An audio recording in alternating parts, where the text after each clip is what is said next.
everybody, welcome to episode 1 of Scotland Inspires. My name is Clare Bennett and I'm really passionate about speaking from the heart. I wanted to create a YouTube series called Scotland Inspires that brings together lots of people that are in Scotland creating social change.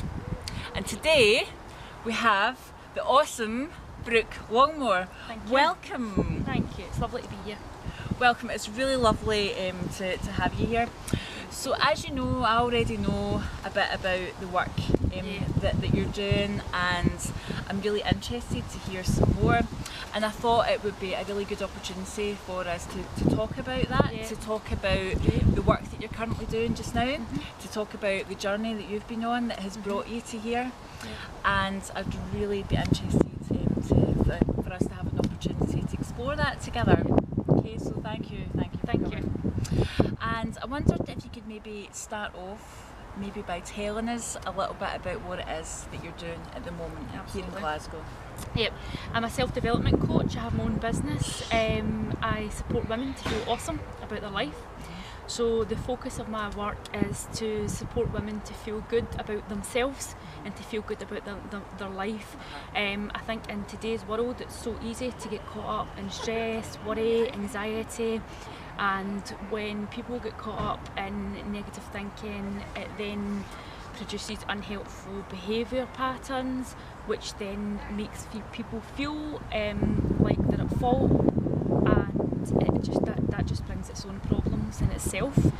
So I support people to feel good about themselves and their life, to be able to move forward and move in the direction that they want to go in.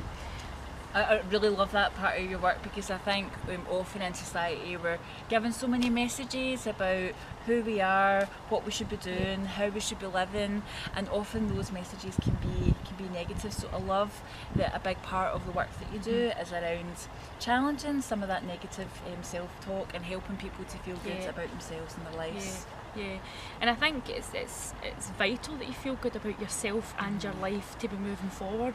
If you don't feel good about you or your life, you're just going to be running in circles. I've worked with so many people that have small periods of time, maybe at the weekend, that they enjoy themselves, but Monday to Friday they feel rubbish, they're not enjoying life, they feel quite down, and at the weekend they feel up again, and then as soon as Monday comes they feel down, and that's not the way life's supposed to be lived. You're supposed to be enjoying every single day. You know, there will be down times, but that should be short and sweet, and I believe that everybody should be living the life that feels true and real to them, and enjoying life rather than dreading the next day. Because we spend so much time at work. When you're talking about Monday to Friday, we spend so many hours of our life working, whatever that might be, whatever type of role that involves. So I also am really passionate about making that step to really finding work that feels good for you, that feels empowering for you, and for me that has involved helping others as well. Because I think not enough people actually realise that if you don't like a certain aspect of your life, change it. If you don't like your job, change it. If you're not enjoying, the people that you spend time with, meet new people. And I think sometimes I can almost see a relief when I work with people, and I say, change it. You can almost, because nobody's told them that. Quite often people, will be getting the messages that, you chose that job and that's a job for life, you stay in there, that's safe, that's, it's a good salary. But if you're not enjoying it, then you're actually just tiptoeing quietly to death. You should be getting up every day and enjoying the work that you do. You should be enjoying the people that you spend time with. And you should be feeling good about yourself and your life. So it sounds like a big part of what you do is you're sort of like a positive voice within people's life. People might be surrounded by other people that are telling them they can't do things, or by a school system or a workplace or just general society that tells people we can't do things or we shouldn't be happy. And it sounds like you have a really important role of saying, actually, you can do it, you can do this. Yeah, and when somebody's told that they can't do something, it's amazing. You've got to be told something like about 10 times that you can, to cancel out that being told that you can. So people are not actually realising that how damaging their words can be to somebody else. Sure. If somebody comes to you and has a goal or a dream, and I use the word dream loosely because some people will think that dream is something big. It's not. It's just a fancier term for a goal. Everybody's got goals in their life, whether that be that they want to move up in their career, or they want to change job, or they want to be the best version of themselves, or they want to get fit, they want to get healthy. I think it's irrelevant of what you want to have. If you want to have it, then that's personal to you. The material is the exact same. The material that I deliver, regardless of what it is you want, is the exact same. It's all about getting to know yourself and moving forward. And if you don't have a direction that you know you're going in, you're going to be lost and you're going to stay exactly where you are. So it sounds like you, it's almost like you give permission to people to let them be themselves. Yeah. I know there's been other times where we've spoken about different tools that you have encouraged people or offered people, maybe ways of working that they are quite new to them. Yeah. So can you maybe talk about what some of those are? I absolutely love journaling. I do it myself. So, everywhere I go, I've got a pen and a notepad. Everywhere I go. I think journaling is great because too many people live in their head. And quite a lot of people I work with will tell me that they're exhausted because they can't switch their thoughts off and they're just racing around in their head all day. You absolutely can switch that off. You can get a piece of paper and a pen and write down everything you're thinking. Now, you don't need to share that with anybody, that's really personal to you, but that is certainly, I find that a fantastic exercise to empty your head, to empty your thoughts, slow them down, get them out on paper. You know, a journaling I think is great. Quite a lot of the women I work with, I will give them the exercise of journaling in the morning. So 3 things in their day that they're looking forward to, and then at the end of their day, before they go to bed, 3 things that they're grateful for. And I think when you can start your day off in the morning by writing down, you know, 3 things that you're excited about in your day, you're already generating that feeling of, you know, looking forward to the day ahead, you're feeling excited. And then when you're ending your day being grateful for things that have went well, you're going to sleep better and you're going to look forward to the next day. So part of your work is helping people to find an empowering morning routine and an empowering evening routine to start off the day and to finish the day in a positive, with a positive. And some people might come to me and they might already be doing that, and that's fine, you know, and we'll focus on something else. It's not a one size fits all. You know, I need to adapt to everybody that I work with. Everybody's unique. They all have their own story. They all have their own difficulties, they all have their own issues. So it's about me being able to work with them to find a technique or a tool that's going to be most useful to them.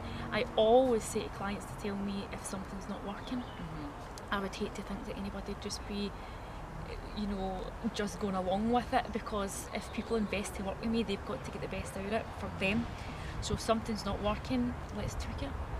So it sounds like you offer a person-centred and individual approach that is also flexible depending on what is working for them or not. Yeah. And do you want to maybe, because I'm feeling, part of me wants to ask you about your own journey, and then part of me wants to explore a bit about how you're working with people and the types of people that you're working with, because I'm thinking that although you're saying that everyone's different, obviously we are infinitely unique, but is there something similar, is there some sort of like commonality that people have that are working with you in terms of the place that they're at and the type of support that they're looking for? Is there some... people will come to me when they feel enough is enough. Right. And I think that, see when that point comes in your life where you say enough is enough, that is when everything opens up. That's when I said enough was enough.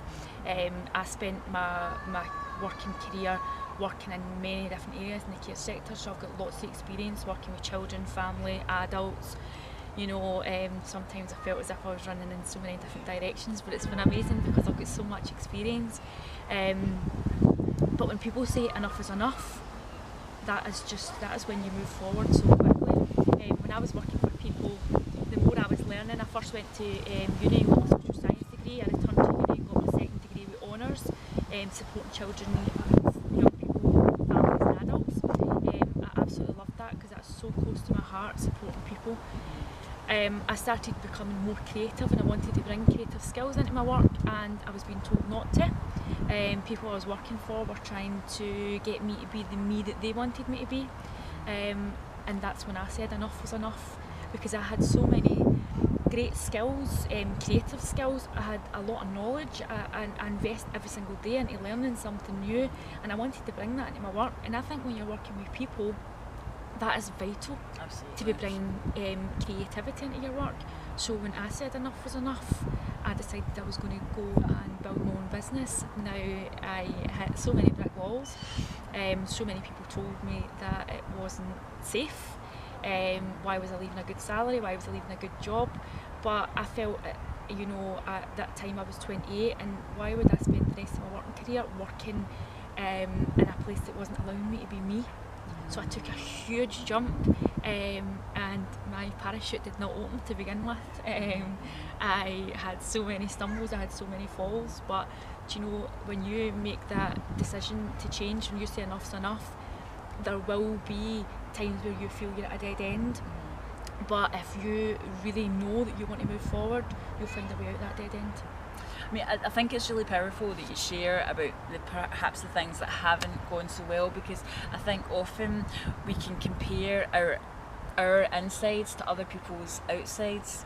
So we sort of compare the way we feel, the doubt we have, the things that haven't gone well, and we can look at other people and say, oh well, they've achieved this and they're creating this. And I think sometimes when we get into that comparison game, it can really lead us down a kind of dark path. So I think it's really important that we celebrate our failures, because it's all part of a journey, and actually a failure is a step forward. I was just about to say that there's a quote that's really lovely, and it's, if you're going to fail forward. Fail forward. And I think, see, when you start comparing yourself to others, you've lost it. You've lost all control over your life, because like you says, we don't see what goes on behind closed doors. There was times when I really felt a struggle. I was spinning so many plates, trying to build this business. I had to learn so many new skills, things that I didn't ever think that I would have to learn. Real technical skills, IT skills, and that was never something that I was really interested in. I've stood crying in my coffee cup in the morning, saying I can't do this anymore. However, that's only lasted for 5 minutes. I've had my breakdown, and then I've got back on that path moving forward, because the groundwork's there. So what is it that helps you drive forward during those moments of self-doubt? Because we all have them. So what is it that helps you to keep going? I'm following my heart. This is my absolute Beautiful. passion. I love what I do. I need to be honest, it doesn't feel like work to me. Sometimes I feel like, how can I be getting paid to be doing this? Because it's my passion. It feels like a hobby. So that's what pushes me forward, because I've chosen to follow the path doing something that I absolutely love. And I think every single person's got something that they love, but a lot of the time it's tucked underneath a lot of rubbish that's been fed to us by people around us, or by the media. And that's a huge part of my role, is to get rid of that rubbish and help people to find what it is they love. Help people uncover that. Yeah. I think that saying, follow your heart, a lot of people use it, and I think sometimes people can see it as a bit of a cliche, but as with all cliches, there's so much truth in it. And when I started following my heart, that's when I started to really create change within my life and feel good about it, because there's been times where I have set myself a goal or achieved something, but it hasn't really meant anything to me because it didn't come from my heart. I was chasing somebody else's dream. And the thing is as well, when you're doing something, if you're in a job or a relationship or a friendship or anything that you're doing in your life, if you don't love it, that's going to shine through. You can kid on for so long, but that's going to absolutely shine through. And when the times are tough, you are not, if you're pushing something uphill, you're not going to be able to push it up when the times get tough. You're going to let it go and you're going to fall back down. But if you're following what you really love, you're going to have a pull. So when I've had the kind of 5-minute meltdown with the coffee cup, all I need to do is remind myself that I'm following what I love, and it's almost as though, you know, the work pulls me back in again.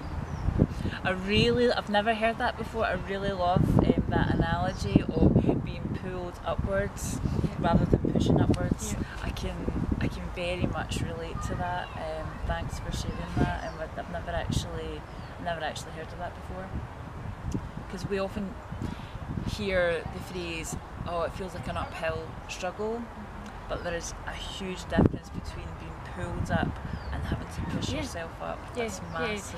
And if you're going to make any difference in your life, you need to climb that mountain. You absolutely, you don't get anything for nothing, and that's why, you know, I support people to find what they love, because the climb is there, and if you're pushing it up the hill, it's going to fall back down on top of you.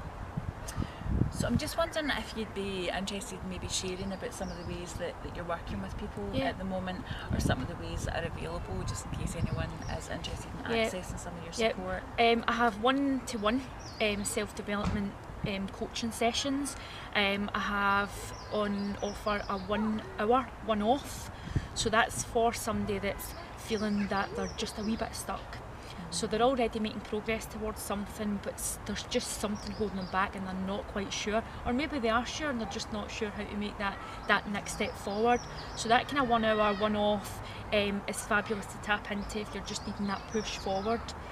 I have a 4-week programme which is more intense, so that's for somebody that's totally lost, somebody that's feeling that their life doesn't have any direction, so they possibly know there's something in them that wants more, but they don't know how to move forward, or they don't actually know what it is that they want to be doing. So that 4-week intense programme is 4 1-to-1 hour coaching sessions. Now they can be held over Skype, so I have been coaching people in South Africa and Australia and America recently, so distance is not an issue there. Out with the 4 1 hour coaching sessions, you can also have access to me via email. So if there's anything in between sessions that you want to check in on, if we've discussed something and you feel it's not going well in between sessions, you can let me know. Or I absolutely love hearing success stories. I love when people message me to say what we spoke about, or I've tried what we spoke about and it's going really, really well. I love that. So I have the 1-to-1 coaching sessions. I also run group sessions, so that's for women to come along and work together. I think there's a real benefit from working together, the energy in the room, people sharing, feeling you're not alone. So I have my next group session, which is Anything is Possible, which I'm so excited about. That will be held on the 11th of May at 7:30 p.m. to 9 p.m. in the Crown Point Sports Centre in the Glasgow area. Tickets for that is £15, so you can get them through my website, which I can give you the details of. Anything is Possible is for anybody that wants more but is doubting themselves, doubting their ability to achieve it. So I want to help people believe that anything is possible.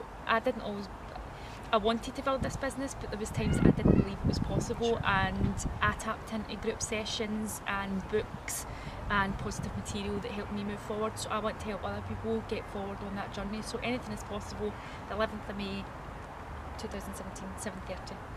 Wonderful. So that'll be fantastic. Wonderful. I also have a 30-day programme for those who want to make some steps towards change but aren't ready to engage in 1-to-1 sessions. So that 30-day programme is for women to work on at home. Each day is a theme and a short task for them to follow. Now I email the programme to people who purchase it.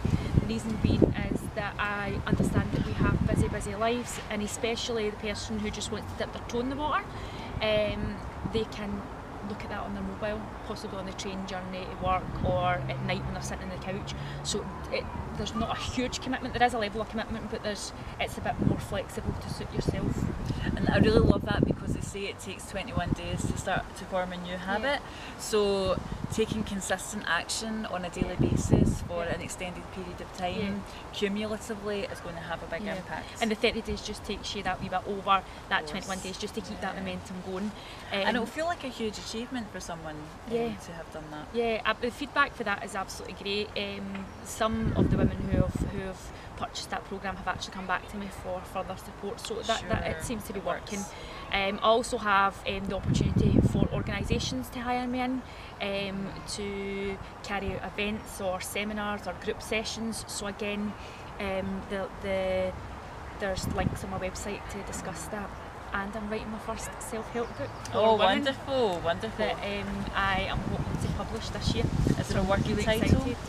I'm not want to give that away. Okay. Stay tuned for that one. That's fabulous. That's wonderful, and it sounds like you're working with people in lots of different ways. It gives choice and flexibility for people, depending on what type of support it is that they're looking and I know for. that not everybody wants to invest money in coaching. Some people don't have the money, some people aren't ready to, so I have a Facebook group called Women Becoming Awesome. That's a closed group, and it's completely free. I don't think anybody should sit suffering in silence. I think there should always be that opportunity for everybody to engage in something, and that's why I put together something that was free. So that's Women Becoming Awesome. So any female that wants change or just wants that wee boost can come and join that group. I'm in and out that group daily. I'm posting. She is. I can attest to that. Yeah. I'm in and out daily, posting tips. I post quotes. I post links to material. I really get involved with my members. I'll also things that are motivational, inspirational, thought-provoking. Yeah, and what I've been doing recently is asking my members what they want, because it's really important that I bring material that feels right for people. So I've had some really great members who've come back to me with ideas, so that gives me the task of going away and getting together some video content or audio content. So I love working so closely with my members, so that's completely free. Oh, that's wonderful. It's been so lovely talking to you today, and I just wanted to say thank you so much for coming on and being a wonderful guest on Scotland Inspires. And thank you to everybody out there. It's been lovely to see you too, and I look forward to seeing you on the next episode.